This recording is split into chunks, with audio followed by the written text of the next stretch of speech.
विद्यार्थियों,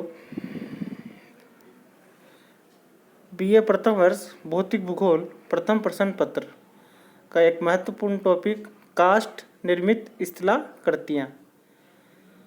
भौतिक भूगोल का एक महत्वपूर्ण टॉपिक है कास्ट निर्मित स्थलाकृतियाँ।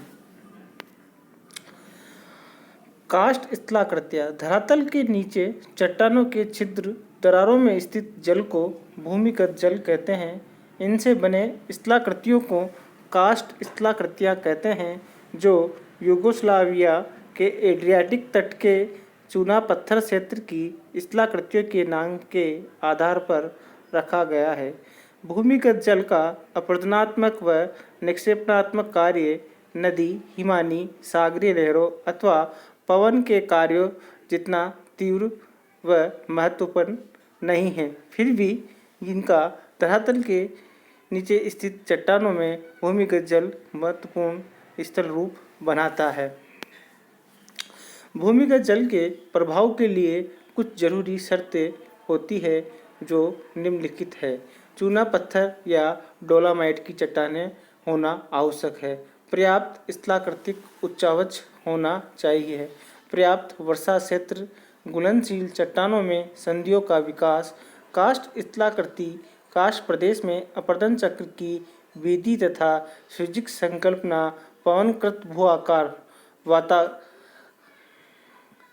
वातगर्त, दीपाग्नि, छत्रकशिला, जुजैन, यारदंग, लोयस आदि पवन द्वारा निर्मित प्रमुख स्थलाकृतियाँ हैं।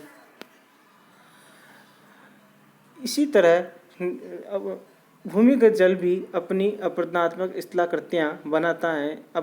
अपरदनात्मक स्थलाकृतियों में टेरा रोसा, लेपिज, घोल रंध्र, विलियन रंध्र, डोलाइन, सकुंड, राजकुंड, दस्ती निवेशिका, अंधी घाटी अपरदनात्मक स्थल रूप है।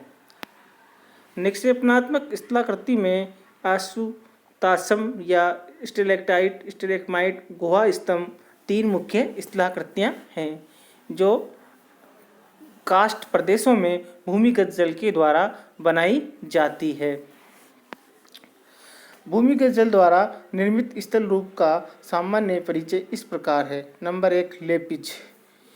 घुलन क्रिया के फलस्वरूप ऊपरी सतह अत्यधिक ऊबड़ खाबड़ तथा पतली सिक्रिकाओं वाली हो जाती है। इस तरह की स्थलाकृति को क्लिंट या लेपिज कहते हैं। घोल रंध्र। जल की घुलन क्रिया के कारण सतह पर अनेक छोटे छोटे छिद्रों का विकास हो जाता है, जिसे घोल रंध्र कहते हैं। गहरे घोल रंध्रों को विलियन रंध्र भी कहते हैं। विस्तृत आकार वाले घोल रंध्रों को डोलाइन कहते हैं, जो कहीं घोल रंध्रों के मिलने से बनता है। जब कई डोलाइन मिलकर एक बड़ा आकार धारण कर लेते हैं, तो उसे युवाला की संज्ञा दी जाती है। पोलियो या पोलजे युवाला से बड़ी स्थलाकृति है। विश्व में सबसे बड़ा पोलजे बाल्कन क्षेत्र का लिवेन पोलजे है। नंबर 3 है कंदरा। भूमिगत जल के अपरदन द्वारा निर्मित स्थलाकृतियों में सबसे महत्वपूर्ण स्थलाकृति कंदरा है। इनका निर्माण घुलन क्रिया तथा अपघर्षण द्वारा होता है। यह ऊपरी सतह के नीचे एक रिक्त स्थान होती है तथा इनके अंदर निरंतर जल का प्रवाह होता रहता है। कंदराओं में जल के टपकने से कंदरा की छत के सहारे चूने का जमाव लटकता है,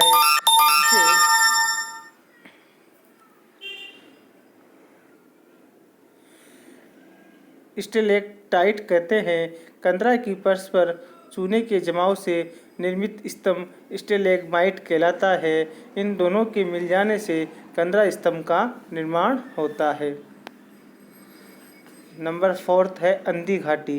कास्ट प्रदेशों में नदियों का जल विलियन रंध्रों से नीचे की ओर रिसने लगता है तथा नदियों की आगे की घाटी शुष्क रह जाती है, जिसे शुष्क घाटी कहते हैं, जबकि घाटी के पिछले भाग को अंधी घाटी कहते हैं। नंबर 5 है टेरा रोजा। जब वर्षा का जल विलयन क्रियाओं द्वारा चट्टानों के कुछ अंशों को घुलाकर भूमि के अंदर प्रवेश करता है तो सतह के ऊपरी मिट्टी की एक पतली परत का विकास होता है जिसे टेरा रोजा कहा जाता है। इस मिट्टी में क्ले, चूना एवं लौह की प्रधानता होती है। नेक्स्ट है हम्स।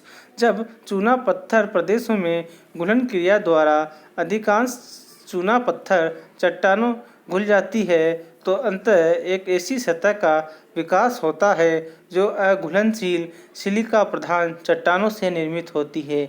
ऐसी सतह की तुलना समप्राय मैदान से की जा सकती है। इस सतह के मध्य यत्र तत्र कठोर चट्टानों के अवशिष्ट टीले दिखाई पड़ते हैं जिन्हें फ्रांस एवं यूगोस्लाविया में हम्स कहा जाता है। इसे प्यूर्टोरिको एवं मध्य अमेरिका के देशों में है स्टेक, क्यूबा में मोगोटस कहा जाता है। इस तरह अपरदनात्मक स्थलाकृतियाँ बनती है। निक्षेपणात्मक स्थलाकृतियों में स्टेलेक्टाइट, स्टेलेग्माइट और गुहा स्तंभ तीन मुख्य हैं। स्टेलेक्टाइट अत्यधिक तापमान के कारण कंदरा की छत पर टपकने वाला जल वाष्पीकरण होकर ऊपर की ओर सूख कर निक्षेपित होता है तो उसे स्टेलेक्टाइट कहते हैं। कंदरा की छत से टपकता हुआ जल फर्श पर क्रमशः एकत्रित होता रहता है। इससे फर्श के ऊपर की ओर पानी की छत की तरफ जमाव स्तंभ बनता है, उसे स्टेलेग्माइट कहते हैं। गुहा स्तंभ, स्टेलेक्टाइट स्टेलेग्माइट दोनों परस्पर मिलकर स्तंभ का निर्माण करते हैं तो उसे गुहा स्तंभ कहते हैं। इस तरह कास्ट प्रदेशों में भूमिगत जल के द्वारा अपरदनात्मक और निक्षेपणात्मक स्थल रूप बनते हैं जिसके बारे में अभी हमने चर्चा की है। ये स्थल रूप एक महत्वपूर्ण स्थल रूप होते हैं। इसका सामान्यतः जानकारी अभी आपको प्रदान की गई है। धन्यवाद।